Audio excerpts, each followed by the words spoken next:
class is very important. It is based on classification algorithm in machine learning. Earlier we did regression. Okay, let me increase the size of document so that it is clearly visible to all of you.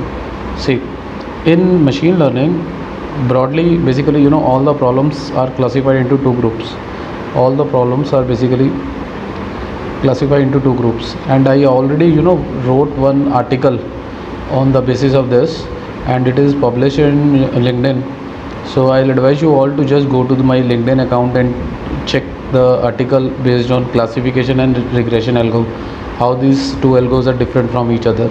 Actually, most of the students, not students, most of the people, they are confused among classification and regression. What are the meaning of classification and regression? See, regression we did earlier. Regression means to predict something on the basis of the past values. But classification means you have to classify two things separately. Means you have to make one boundary to distinguish between the two items. So as we know, the supervised, now again, this is a very important word that is very frequently used in machine learning: supervised and unsupervised machine learning. Can anybody of you explain this? What is the difference between supervised and unsupervised learning? Anybody? If you know, you just open your mic.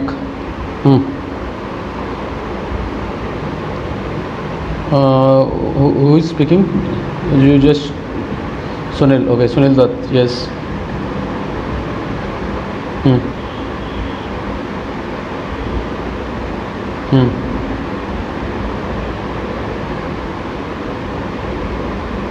Okay, this is okay. He is very much correct.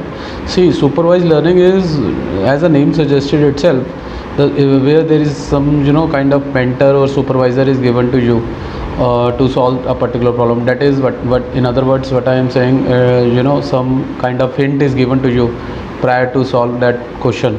So that is what we call the supervised learning. And unguided, I think you all understand. In unguided, there is no the previous guide, some kind of hint is given to you. You have to start it from the scratch. So this how the supervised and unsupervised learnings are different from each other. So as we know, the supervised machine learning algorithm can be broadly classified into regression and classification. Why I'm saying supervised? Because in supervised there is certain kind of hint is given to you. So either regression or classification, for both of them you have certain kind of hint is given to you. That's why they comes under supervised machine learning. So in regression algorithm, we have predicted the output for the continuous value. Means we generated an equation like y is equal to mx plus c like thing, and then we put the value of something to predict the value of other.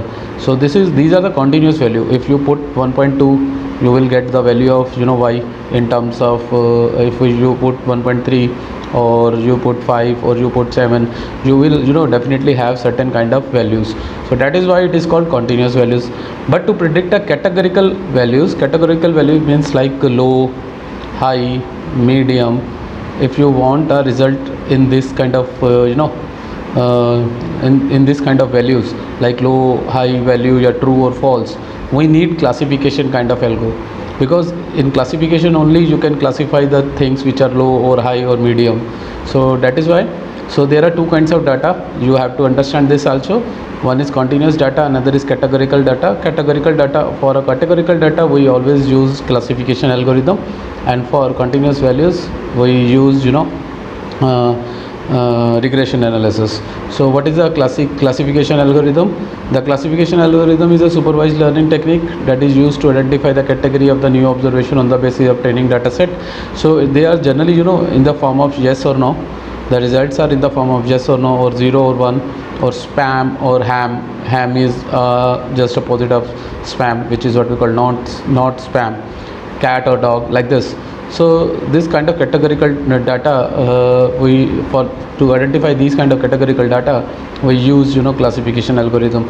Like if you want, there is a problem of blue and green, or you want to segregated blue things and the green things. So for this you need a classification kind of algorithm. Similarly for fruit or animal, the same thing, you have to classify the data. So we will not waste time over here. Let me move quickly towards this. See, this is a diagram which shows the logistic regression, or the classification of class A and class B kind of things. Class A is consisting of is represented by some blue color round shape, and class B is represented by a green color triangle. So there are the algorithm which implements the classification on the data set is called classifier, and there are two types of classification. One is binary classifier. Binary, as the name suggested, you have to segregated the things into two, like yes or no, or male or female, or spam or ham. Means there is only two kind of availability of the the variable is there. So only two kind of categories you have to divide your data. But in multi-class classifier, this is another type of classifier. In this you have to classify more than two, like I told you, low, high, and similarly the classification of type of music. It may be a pop, it may be a solo, or it may be a several kind of songs. Possibilities are there. Similarly the types of crops: rabi crop, kharif crop, and seasonal crops. So there are so many types of crops. So this is comes under the multi-class classification. So now this is very important. I must want everybody should have to learn this, because if you sit in any one of the interview for a machine learning, this question will be definitely asked to you: what are the learners in the classification algorithm? So there are two kinds of learner. One is lazy learner. Lazy learner firstly stores the training data set and wait until it receives the test data set. So it lazy learner case, classification is done on the basis of most related data stored in the training data set. It takes less time in training but more time for prediction. So for the training data set, training is fast, but you have to learn this like this: training is fast, but prediction is slow. Prediction is slow. That's why it is called lazy learner. Prediction is slow. Okay. And there is another, and for these kind of algorithm, for this kind of data set we use KNN algorithm and case based reasoning algorithm. These are the two base algorithms. We will also explore these algorithms in the later classes, but in today class we will explore logistic learning.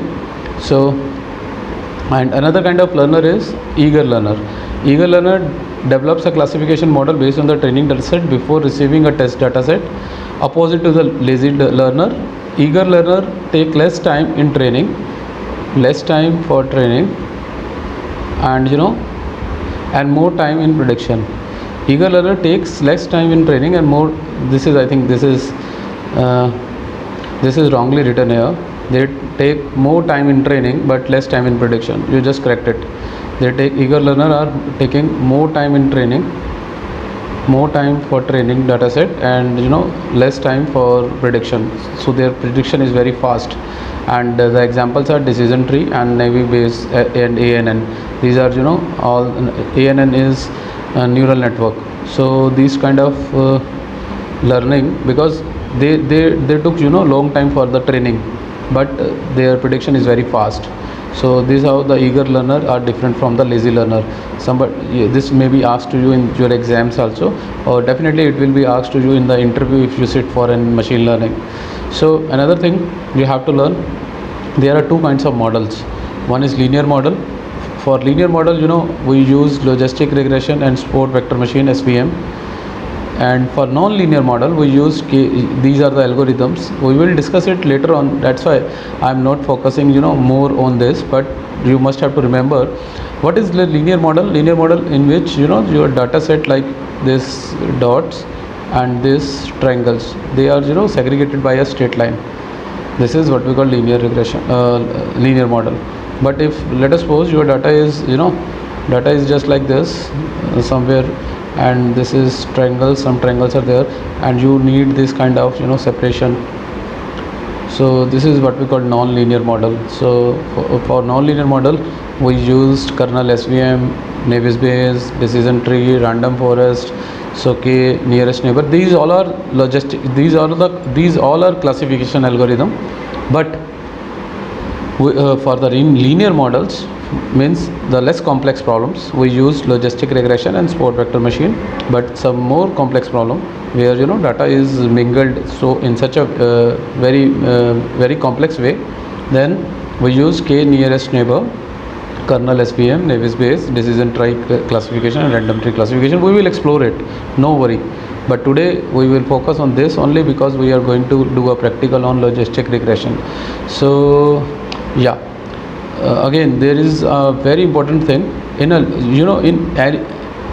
in regression algo, as we did it earlier. What kind of result we obtained? See, we obtained a result in the form of R square. By calculating the R square value, we can predict how much accuracy in our data is. Means if R square values comes to be 0.97, it means the data is 97% correlated. So in the same way, in the logistic regression, we have certain kinds of results which we used, and let us see that results. That results are: number one, confusion matrix. Now what is we can express the result in three forms. Number one is a log loss or cross entropy loss. It is used for evaluating the performance of the classifier whose output is probably the value between 0 and 1. And similarly, we also use a confusion matrix. Confusion matrix is one of the that you have to understand. Confusion matrix provides us a matrix table as output and describe the performance of the model. It is also known as error matrix. This matrix consists of prediction result in summarized form. I will tell you how. See, confusion matrix is like this, which consists of predicted positive, predicted negative, actual positive and actual negative. You need not to be worried about, but I will tell you here only because in your result this kind of matrix is produced at the end. When we do the practical, I will show you. You are end with confusion matrix. So you should have to understand where this confusion matrix is used. So how to use this confusion matrix? See, this is the formula. See, in this confusion matrix you have, this is TP, this is what called TP, true positive. This is called false positive because predicted is positive but actual is negative. It means it is false. If somebody predicted some statement, it is positive, but actually it is negative, it means it is false positive. Similarly, predicted negative is if somebody predicted negative but actually is positive, then it is called false negative. So this is called false positive. We can write it FP, TP, TN and FN. So So with these values, we are able to calculate the accuracy. Accuracy is given by the formula TP plus TN, means true negative and true positive you have to add, and you have to divide it by these all, the sum of all these values. So you will have accuracy of your data set. How means your algorithm, how much it is accurate.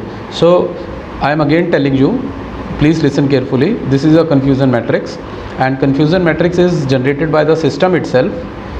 After that, you are able to have these four values. If you have these four values, what I told you, you can calculate the accuracy with this formula. This is the formula of accuracy. Similarly, there is one more item, that is what we call recall. How much how frequently it is recall, that is given by TP upon TP plus FN. FN is false negative, true positive and true positive. So similarly, there is a precision. You can calculate the precision also by calculating TP upon TP plus FP. So and at the last, the F measure, F value. With the F value, you can you may calculate it like 2 into recall into precision upon recall plus precision. So then on the basis of these precision, recall and F value and accuracy, you can predict about a algorithm, whether your algorithm is good or bad. We basically did it on the basis of these results. So let me ask quickly from one of you whether you are able to understand it or not. So let me ask Mohammad Asif. Mohammad Asif, is it okay? Is it clear?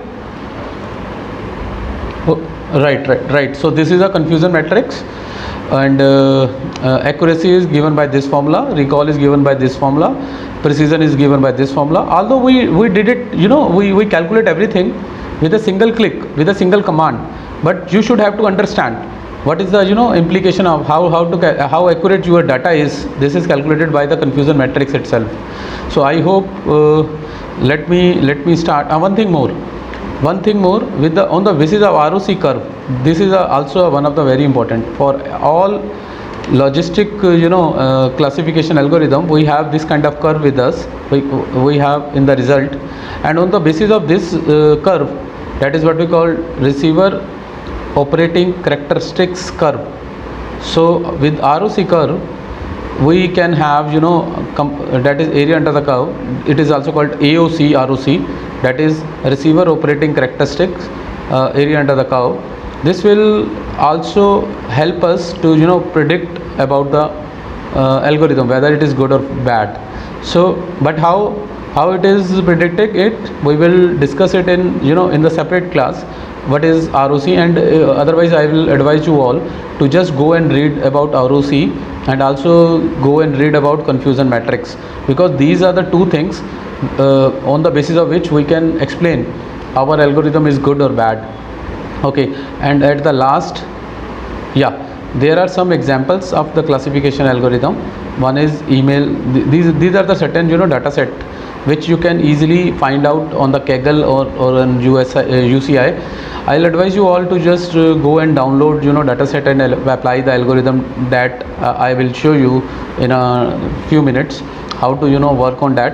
But these are the popular data sets on which you can do your logistic regression algorithm. You can apply your logistic regression algorithm, like email spam.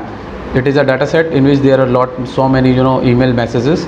So you have to detect which one is spam or which one is ham, which one is mail, or which one is spam or which one is not a spam. You have to calculate. Another one is speech recognition. Speech recognition is also in this area. Also you will find a data set in which you can categorize the voice of the you can calculate the the speech of the recognize of speech, that if I'm saying like if it is a kind of data set in which there are many speeches are available to you, and out of you have to segregate it like if somebody speaks 1, 2, 3, 4 in a different voices. So on the basis of speech, you have to categorize the character or anything. So this is also comes under classification. Similarly, cancer terminate cells and drug classification and biometric identification. In biometric identification there are a lot of biometric informations are available to you, and you have to segregate it out which one is male, which one is female, or any kind of segregation you can find out. So these are the certain examples on which you can do the machine learning. So but in today's class we use heart disease prediction using logistic regression. This is the most important topic that we are going to do in today's class. Here I have a data set from a WHO of 12 million deaths occur worldwide every year due to heart disease. Half of the deaths in the United States and other developed countries are due to the cardiovascular disease, that is a heart disease. The early prognosis of the cardiovascular disease can aid in making decision on lifestyle changes in high risk patients and in turn reduce the complications.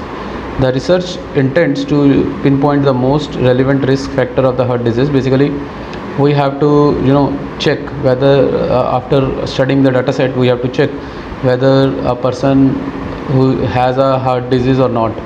So what we are going to do, the data set is publicly available on Kaggle website. You can go and download this data set, and it is in the form of ongoing cardiovascular study on resident of a town of Framingham. Framingham is one of the one of the states, so it is a data set of that particular state is available to you.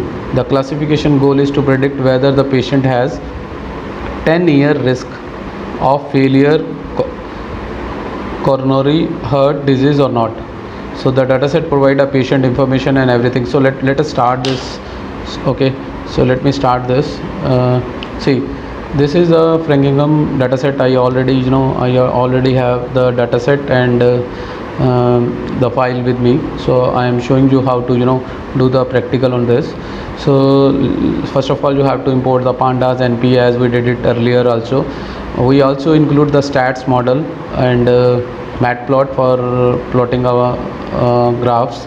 Similarly, seaborn and sklearn matrix and import confusion matrix. Confusion matrix is basically this is just because, just wait, yeah, this is just because we want to calculate the confusion matrix at the end.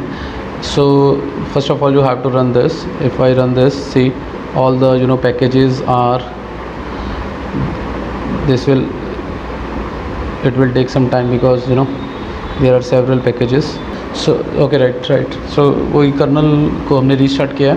Okay, let us again start from here. See, this is the algorithm. This is the program in which first of all we imported the libraries which are necessarily needed for machine learning. Now I am importing the data set. If I clicked it here, then the Framingham.csv is now imported to hurt_df. You may change its name also. Since this program is made it on hurt_df, that's why I am not going to change it. Otherwise I have to change it throughout. So I hope you understand. So let us quickly see the data set, what kind of data set we have.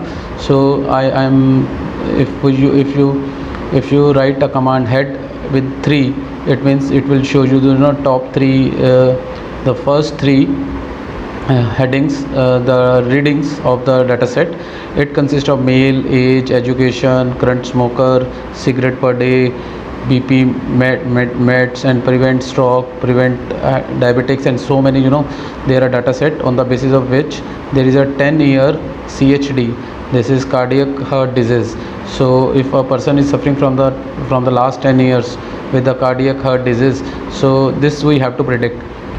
On the basis of all these information, we are going to predict whether a person has a 10-year CSG possibility or not. So for this, let us quickly see the description of the data set. So once I clicked it, it will give you the description, that mean, standard deviation, median of the whole data set. It is now available for you. Then if you want, then since education is not needed to predict whether a person has a CSD or not, so we'll drop this column. How? Just you have to write the dataset name .drop, and you have to mention the column that you do not need. So once you clicked it, now the education column is removed. I will show you how. You just have to write the dataset name again and just play it. See, earlier there is a education after the male, age, and education. Now see, male, age, education is removed. This column is removed. So this is the command by drop that you all have also in your cheat sheet. So by using the .drop command, you can drop any column if it is not needed for you. Another thing you have to see, rename. I want male, the name male is I want to replace it with the sex male. So here see, the male, 1 is stand for male, 0 is stand for female. So rather than male, I am changing the column name. If somebody wants to change the column name, they can do it like this. Earlier it was male, now you want to do it with sex male. So once I clicked it, and again let me check whether the column get changed or not.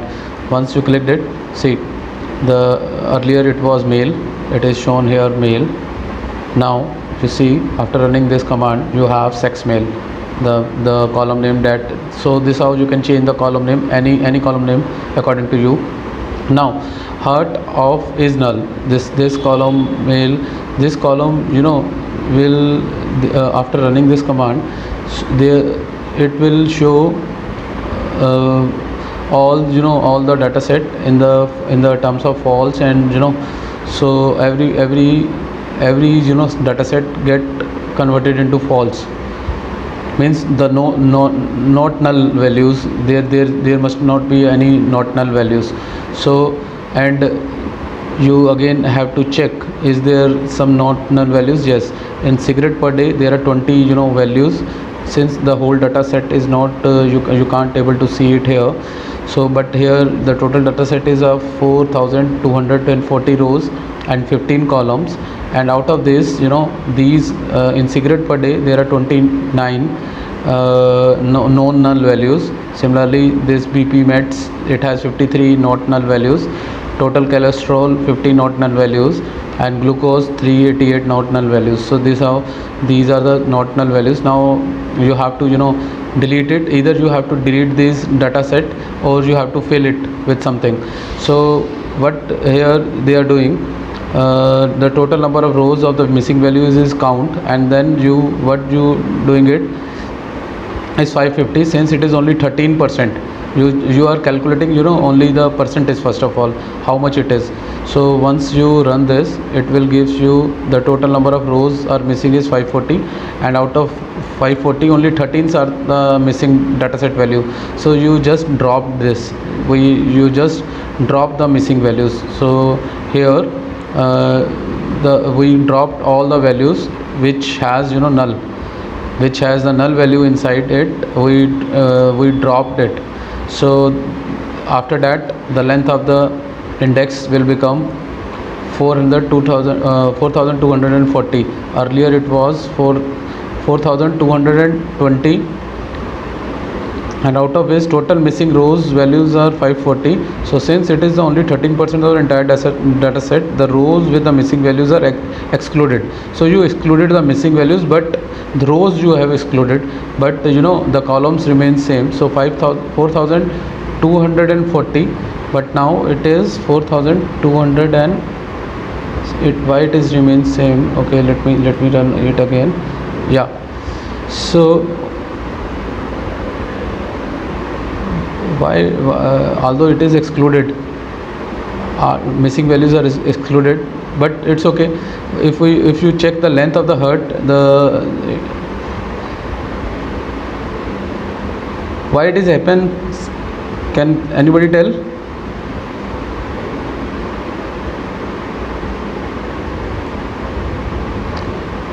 Okay, let me quickly move forward. We will come back to this point again. So these are the data set with the this is the sum of all the values which whatsoever the data is there. With that command you have sum of all the values at the end. Okay, so you see now the sum is 63,060. So now you dropped heart the values, those who are missing. Okay, here we are not dropped it, here we dropped it. So once you run this, after that when you run this, you will have all the values 0. It means now there is no null values present. Earlier it was these is the cigarette per day 29 null values, BP meds have 59 null values, total cholesterol have 50 null values. Once you run this, that df dot null, first of all you have to compute the sum, and you know what we did, we make the sum as 4240. We make every sum equal to 4220. So those who are less than that or more than that, we deleted those rows. So when we run this again, so these sums become 0. I hope मैं इसको दोबारा समझाता हूँ. देखिए आपने किया क्या, आपने जब इसका सबका सम कर लिया, ये आपके पास वैल्यूज़ थी, आपके पास यहाँ पे रोज़ थी 4240। उसके बाद आपने क्या किया, आपने नल वैल्यूज़ को कैलकुलेट किया, सम वैल्यूज़ को।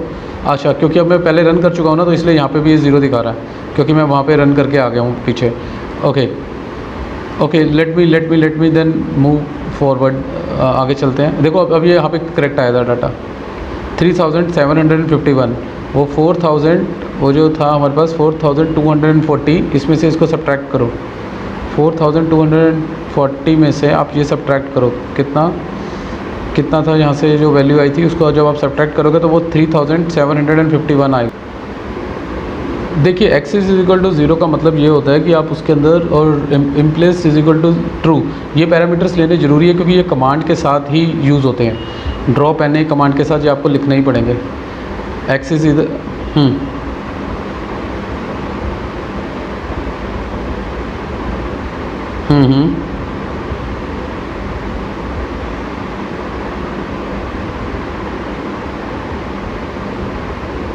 हाँ, तो तीसरी फाइल में ऐसे हो जाता है, चल जाता है।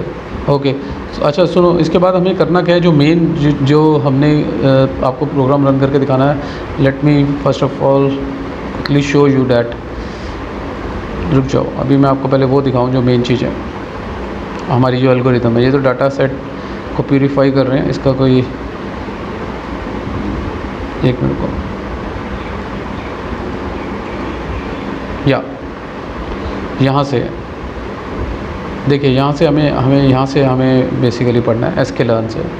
यहाँ पे हमने क्या किया है, हमने इंपोर्ट किया है ट्रेनिंग, और वही sklearn मॉडल को इंपोर्ट किया, और आप इसको 20% में डिवाइड कर रहे हो डाटा को। ये आपने डाटा को डिवाइड कर दिया। डाटा को डिवाइड करने के बाद आपके पास xtrain जो है, वो अगर आप देखना चाहते हो तो देख सकते हो, उसके अंदर कितने कॉलम है। उसके बाद आपको लीनियर लॉजिस्टिक रिग्रेशन को आपने यहाँ पे कॉल किया है, तो लॉजिस्टिक रिग्रेशन को कॉल करके आपने डाटा को फिट कर दिया। फिट करने के बाद आपने y को प्रेडिक्ट कर दिया। y को प्रेडिक्ट करने के बाद आप y की वैल्यूज़ देख सकते हो, वो 0 या 1 की फॉर्म में ही रहेगी, क्योंकि पूरा डाटा सेट जो है वो 0 और 1 की फॉर्म में। 0 stand for true, 1 stand for true, 0 stand for false. अगर आप इसकी एक्यूरेसी देखना चाहते हो, so you just have to run this, you have this kind of accuracy. Then see, this is what I am talking about, the confusion matrix. Once you run this, you have a confusion matrix, you can print it like this, CM. This is a confusion matrix. So on the basis of this confusion matrix, you know, ये confusion matrix अगर आपके पास आ गई, तो इसके basis पे आप data set को बता सकते हो कि आपका डाटा सेट कैसा है, आपकी मशीन कैसी है। तो हम ना इसको क्या करेंगे, एक्चुअली आज की क्लास थोड़ी लंबी हो गई है, तो टाइम हमारे पास कम है, तो मैं क्या चाह रहा हूँ कि इसको हम नेक्स्ट क्लास में एक बारी फिर डिटेल में एक बारी इसको पूरे को दोबारा करेंगे, जिसके अंदर छोटा सा एग्जांपल लूँगा ताकि आप इसको आसानी से समझ लो। ठीक है, तो आज की क्लास में तो आप खाली ये इसका इंट्रोडक्शन पार्ट अच्छे से समझ लो, कि इससे पहले आप ये पढ़ के भी रखना कि what is this confusion matrix, ये क्या होती है कन्फ्यूज़न मैट्रिक्स और ये कैसे हेल्प करती है। ठीक है, तब हम इस डाटा सेट को अच्छे से डिस्क्राइब कर पाएंगे कि डाटा सेट के अंदर कन्फ्यूज़न मैट्रिक्स क्या है। ठीक है, तो इस लैब के अंदर आप लोग खाली सबसे पहले ये समझो कि लॉजिस्टिक रिग्रेशन के अंदर कन्फ्यूज़न मैट्रिक्स होती क्या है, ROC क्या होता है, और ये कैसे हेल्प करता है to predict any you know logistic regression algorithm. तो उसके बाद इसको करना मेरे ख्याल से ज़्यादा बेहतर रहेगा। ठीक है, तो इस क्लास में मैं आपको ज़्यादा काम नहीं दे रहा हूँ, आपको खाली इतना काम दे रहा हूँ, you just have to, because once you have see it is very easy. After that अगर आप इसको रन करोगे, आपके पास ये, अगर आप कन्फ्यूज़न मैट्रिक्स को हीट मैप की फॉर्म में देखना चाहते हो तो आपको ऐसे भी दिख जाएगा कि वो एक्चुअल प्रिडिक्टेड, ये वही है। ये अगर आप ध्यान से देखो, it is just like this. इसके अंदर ये true positive, true false positive, false negative and true negative, see ये चारों वैल्यूज़ आपके पास आ गई। तो अगर आपको इसकी एक्यूरेसी निकालनी है तो एक्यूरेसी कैसे निकल रही है, इन दोनों का सम करके, जो कि ट्रू पॉजिटिव और which is the sum of true positive and true negative divided by all. तो उसको जब सबसे डिवाइड कर देते हैं तो that will gives you know accuracy of algorithm, जो कि हमने ये ऊपर निकाली थी। ये एक्यूरेसी इसकी जो आई थी यहाँ पे 88%, वो इस अगर आप मैथमेटिकली कैलकुलेट करो तो आप वो वैसे ही आएगी। आप इन दोनों को ऐड करो और डिवाइड कर दो सबसे, तो आप नियरली 0.88 ही आएगा। ठीक है, तो और लेकिन इसका मतलब क्या होता है, अगर ये 88% एक्यूरेट है एल्गोरिथम, इसका मतलब इसके अंदर 12% स्टिल एम्बोगिटी कुछ एरर है। तो वो एरर के ऊपर हमें आगे फर्दर वर्क करना होता है, उसको कैसे ओमिट करते हैं। तो फ़िलहाल आप लोगों को इतना समझ में आ गया कि लॉजिस्टिक रिग्रेशन के अंदर आप लोगों को लॉजिस्टिक रिग्रेशन के अंदर एक तो लॉजिस्टिक रिग्रेशन का ये खाली चेंजेस इतना होता है, अगर इसको ध्यान से समझो। एक तो ये आपने वहाँ पे sklearn से इंपोर्ट किया था लीनियर रिग्रेशन अर्लियर, अब आपने जो इंपोर्ट किया है वो है लॉजिस्टिक रिग्रेशन। तो लॉजिस्टिक रिग्रेशन को यहाँ पे आपने इंपोर्ट कर लिया और सेम इसकी सेम कमांड्स होती हैं। द ओनली थिंग इज़ यहाँ पे एक्यूरेसी होती है और यहाँ पर आपकी कन्फ्यूज़न मैट्रिक्स होती है। और लीनियर रिग्रेशन के अंदर आपके पास R² की वैल्यू होती है और वहाँ पे आपके पास स्लोप की वैल्यू होती है। तो ये डिफरेंस है दोनों में, ठीक है। तो आज की क्लास को हम यहीं पे एंड करेंगे और इसको ना नेक्स्ट क्लास में एक बार इसके प्रैक्टिकल को दोबारा से छोटा सा एक प्रैक्टिकल लेकर के मैं आपको दोबारा से समझाऊंगा। आप तब तक क्या करिएगा, आप लोगों को एक छोटा सा काम दे रहा हूँ, you just have to write down few questions and इसके आंसर्स को निकाल के रखिएगा, ताकि नेक्स्ट क्लास में हमें उसको करने में हेल्प मिलेगी। आपको करना क्या है, एक तो ये कि how confusion matrix predict the result, confusion matrix से कैसे रिज़ल्ट प्रिडिक्ट होता है। और दूसरा आपको एक क्वेश्चन का और आंसर लिखना है, how ROC depict the result in logistic regression. और ये दोनों के आंसर्स को आपको अच्छे से पढ़ना है और अगर आप इसको इम्प्लीमेंट कर सकते हैं तो आप इसको इम्प्लीमेंट कर लीजिएगा। अदरवाइज़ हम एक छोटा सा एग्जांपल नेक्स्ट क्लास में फिर लेंगे जिसके अंदर आपको दिखाएंगे कि लॉजिस्टिक रिग्रेशन को कैसे लगाना है।